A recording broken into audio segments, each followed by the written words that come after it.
Hey everyone, it's Lauren here, and I'm here with my first December project. So starting with some 9x12 paper. This is Basil marshmallow cardstock, but just because that's what I reached for, not on any particular purpose, but it is some, thicker than most, so it is good for mixed media.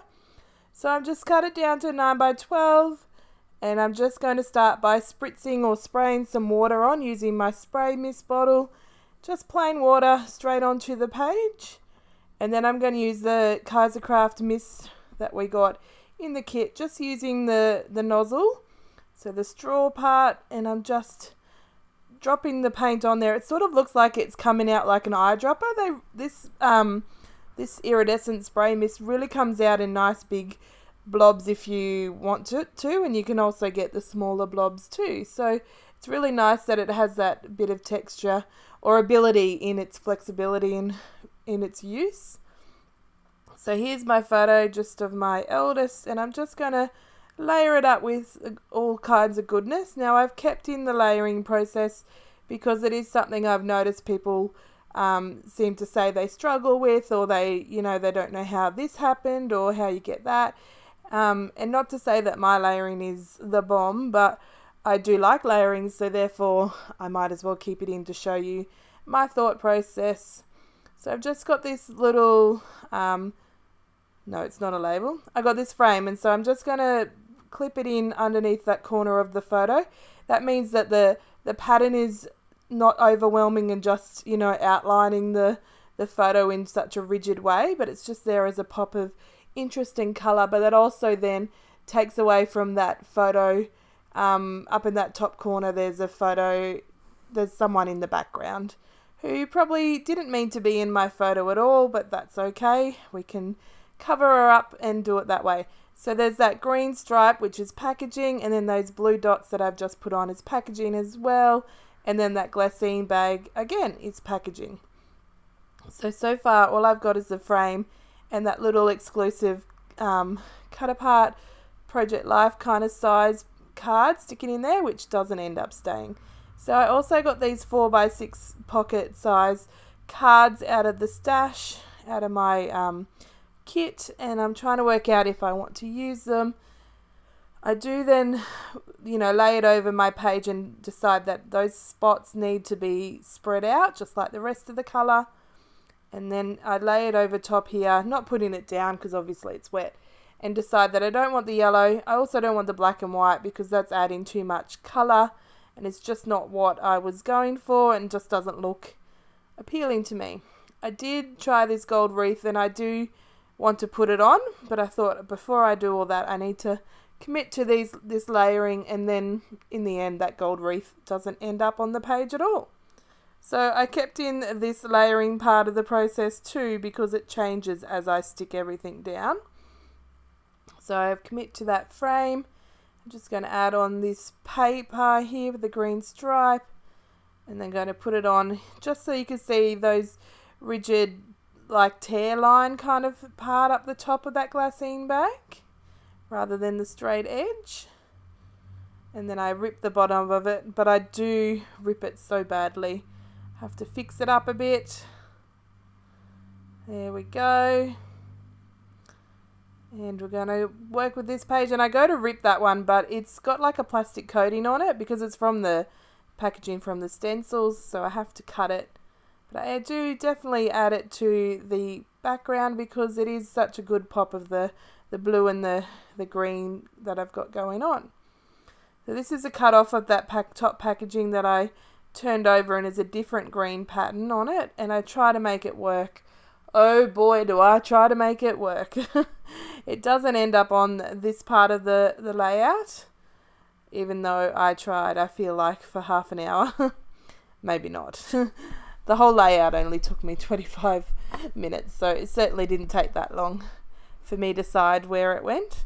But I am going to add this label. I like using the labels that we get in the exclusive ephemera, not only for their purpose, i.e. a label, but I like to use it as a layering piece or a grounding piece for a cluster, or even I've done a few layouts where I've just piled on the labels in the background, and that's my the background goodness that goes on. So this is pretty much dry. My heat gun wasn't plugged in, and that's why I couldn't be bothered standing up to plug it in. So I just waited for it to dry a bit more. It's pretty much like 95% dry by the time I get back to it. So I am going to go through these acetate words that we got from Heidi Swap, and I do settle on that fabulous because the hello covers over his face, and that's not going to be what we want at all. And here's where I decide that I could use these little bits and pieces on the side as a cluster to even out the balance on the page, rather than have a big white space down the whole right of the page. Giving that little bit of a cluster over there means that it fills in that space and makes it look like you've purposely designed the page, rather than just having something plonked in the middle. We also got this gold shimmer spray from Kaisercraft, and it works really well in comparison to the Heidi Swap Colour Shine. I think it works better. It's easier to shake up. It goes on really nicely. There's some nice little speckles that I used today, and it has a lovely colour. And it's not oily. Sometimes I found when I was using the Colour Shine that it left an oily ring and whatnot. But I like this indeed. So if you are one of those people looking for a replacement, this is your go-to, I believe. So here is some craft foam that I'm cutting down just so I can back my photo and lift it off the page, rather than having it stuck flat to the mixed media goodness going on. And this craft foam is just in the the kids section of the Riot, or you can sometimes get it at dollar shops and reject shops and whatnot. It's labelled as craft foam for kids, but I don't actually know why it's labelled for kids. I don't know any projects or any big trends that uses craft foam in kids projects, and I work with children, admittedly young children, so maybe it's primary school age kind of stuff, but I don't know, riddle me that, hey? So if you know why it's geared towards kids, then let me know, because that has intrigued me as to why that is the case when it doesn't entirely make sense. So I'm just going to layer up this part of the glassine bag, a blue label and the green strip, and I do go back and forth as to if I want to use the straight edge or the torn edge of the glassine bag. But instead I end up going with the straight edge, and then I stick on the other two parts, and then I cut it down so that it's flush with the edge of the layout. I do, get my scissors caught. I do try to add it and see if I want it somewhere else, because it pretty much was two clusters for one.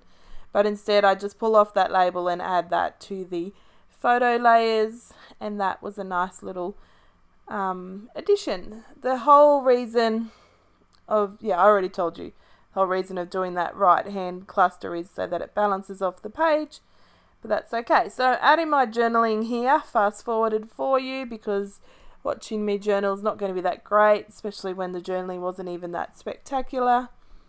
And I'm just going to work out what I want to put there on the rest of the layout. It doesn't need too much, but I thought it just needs pops of little things. So I'm going through the little pile of words. So if you watched my unboxing video or any of my unboxing videos, you will know that I store my ephemera pieces. So as I do my unboxing, I show you how I store my kits. So I separate the ephemera into one section for words, one section for labels, and then a bigger section, the last section, for all the rest of the ephemera pieces. So hearts and birds and flowers and all those little icon and pictures and those kind of random goodness goes in its own section. So that like that, I can just pull out the group and know that I'm just going to be looking at words, so I can look at the colours and what it says, rather than going through flowers and birds and words and labels and having a big huge pile, because we get so much ephemera with these kits I like being able to sort them so that you can narrow down your choices. So just pulling out these chipboard thickers that have got words but also little pictures, and I'm going to go with some of the circle elements and also the hearts and the stars. So adding in some gold, keeping to the blue and the green, and not overthinking it too much. So I do just make 3 little clusters.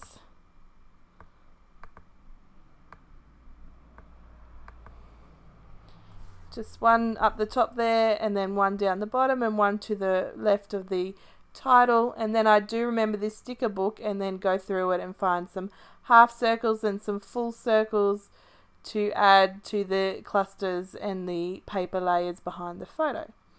So the good thing about these sticker books is that there's a ginormous amount of goodness in there, and plus you get 2 pages of each. So if you are a hoarder or have trouble finding the right photo and the right design and layout for your supplies, this helps in terms of being able to use stuff, because there's always going to be something left. There's always going to be the right embellishment sticker, the style and wording or icon, without it feeling like you're not being able to hoard your goodies. But we shouldn't be hoarding too much. Obviously we all hoard to some extent, but if you hoard too much, then your supplies are just going to sit there and feel like they're overwhelming you, rather than being on a layout and being able to flip through your album and enjoy the prettiness and the memories all at once. So just going back and gluing down these little hearts and stars and stuff. Some of them were easy to come off, and that's my layout. So stay tuned for a bit of some close-ups, and I'll see you next video, but also there'll be other people on the design team putting their videos up for this month. So I'll catch you here on YouTube or out on Facebook World, but I'll see you around, and hope you have been inspired and got your mojo flowing today. Bye!